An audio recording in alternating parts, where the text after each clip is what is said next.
Rajahmundry central జైల్లో remand ఖైదీగా ఉన్న YCP MLC అనంతబాబుకు Kakinada జీజీహెచ్లో వైద్య పరీక్షలు నిర్వహించారు.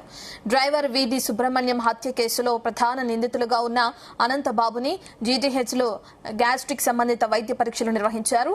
నిన్న రాజమహేంద్రవరం ఆసుపత్రిలో అనంతబాబుకు వెన్నుపూసకు సంబంధించి వైద్య పరీక్షలు జరిగాయి. వెన్నుపూస నొప్పి, గ్యాస్ట్రిక్ సమస్యలతో బాధపడుతున్నట్లు అనంతబాబు తెలిపారు. మెడికల్ టెస్టులకు వచ్చారు. మెడికల్ టెస్టులు చేసామండి, రిపోర్ట్ ఇచ్చి పంపించాము. అది అంతా కూడా మేము రిపోర్ట్లో రాసామండి, అది బయటకు చెప్పడానికి అంతా రిపోర్ట్లో రాసాం. హెల్త్ ఇష్యూస్ ఉన్నాయనేసి మాకు రిఫర్ చేశారు రాజమండ్రి నుంచి. దానికి మేము తగిన పరీక్షలు చేసి రిపోర్ట్ రాసి రిపోర్ట్తో సహా పంపించాం. అంతకు మించి ఇంకేం లేదు.